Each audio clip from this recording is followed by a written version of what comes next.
মাত্র একটি মুরগির বুকের মাংস অর্থাৎ 2 পিস বুকের মাংস দিয়ে আমার 19টা কাবাব হয়েছে।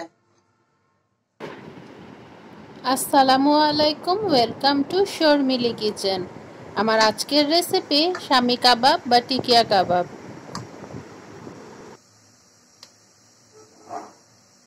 আমি এখানে একটি প্রেসার কুকারে নিয়ে নিয়েছি বুটের ডাল। আমি 1 কাপ বুটের ডাল ধুয়ে 1 ঘন্টা ভিজিয়ে রেখেছিলাম।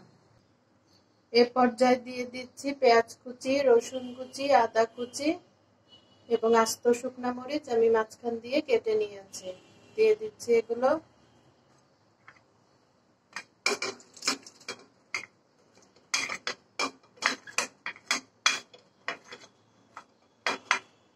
মুরগির বুকের মাংস আমি 2 পিস, একটি মুরগির 2টি বুক ছোট ছোট করে কেটে নিয়েছি।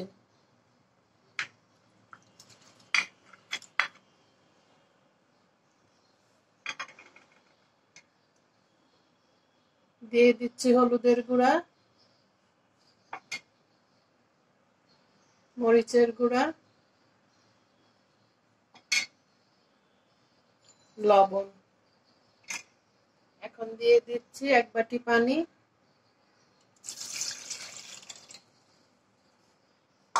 দিয়ে ভালো করে মিক্সড করে প্রেসার কুকারের ঢাকনা লাগিয়ে 3 থেকে 4টা হুইসেল দিয়ে নেব।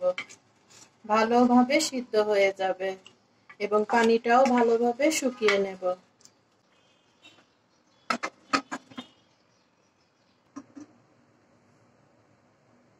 ফিরে আসলাম 4 থেকে 5টা হুইসেলের পর। আমার গোশত এবং ডালটা খুব ভালোভাবে সিদ্ধ হয়ে গিয়েছে। একটু একটু পানি আছে, এই পানিটা এখন পুরোপুরি শুকিয়ে নিচ্ছে।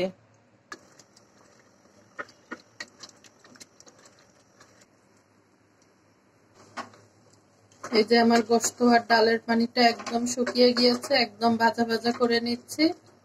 পানি যাতে একদমই না থাকে, পানি থাকলে কিন্তু আমার কাবাবগুলো ভেঙে যাবে।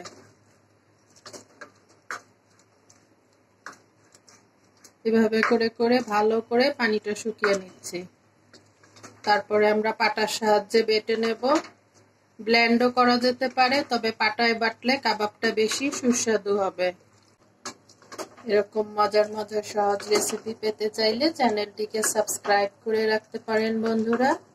আর যারা সাবস্ক্রাইব করেছেন তাদেরকে অসংখ্য ধন্যবাদ। প্লিজ বন্ধুরা ছোট্ট একটি লাইক দিয়ে ভিডিওটি কন্টিনিউ করবেন। এখানে আমি কাবাবের ডাল আর গোশত পাটার সাহায্যে মিহি করে বেটে নিয়েছি। দিয়ে দিচ্ছি হোমমেড কাবাব মশলা। এখানে এলাচি, দারচিনি, লং, গোলমরিচ ভালো করে গুঁড়ো করে নিয়েছি। এটার রেসিপি আমার চ্যানেলে দেয়া আছে। এ পর্যায়ে দিয়ে দিচ্ছি ভেজে নেওয়া পেঁয়াজ।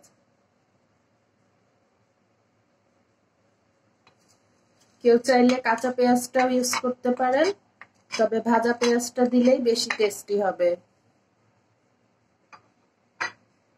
এখন দিয়ে দিচ্ছি পুদিনা পাতা, কাঁচামরিচ, লেবুর রস, ডিম।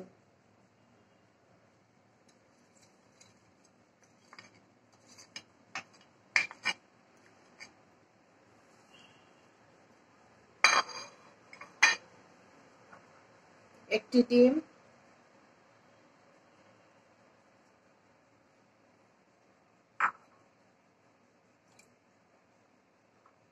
বড় 1 পিস লেবুর রস। এখন হাতের সাহায্যে ভালো করে মেখে কাবাবের শেপ দিয়ে নেব।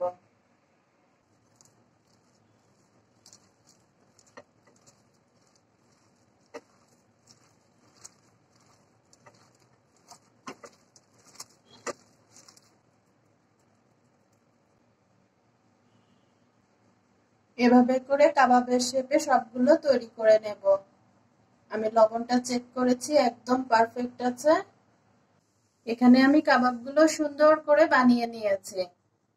মাত্র একটি মুরগির বুকের মাংস অর্থাৎ 2 পিস বুকের মাংস দিয়ে আমার 19টা কাবাব হয়েছে। এখন আমরা কাবাবগুলো ভেজে নেব। আমি সবগুলো ভাজবো না, ফ্রোজেন করে রাখবো। আমি 4টা ভেজে দেখাচ্ছি। সকালের নাস্তা বিকেলের নাস্তা ছাড়াও ভাত পোলাও রুটি পরোটা খিচুড়ি পোলাও সব কিছুর সঙ্গেই দারুণ জমে এই কাবাবটি। আমি যেভাবে ভাজছি এভাবে ভাজলে পুরাটা কাবাব একদম ভিতর পর্যন্ত কুক হবে। একদম মিডিয়াম জালে মুচমুচা করে ভেজে নিতে হবে। তারপরে আমরা পরিবেশন করব গরম গরম।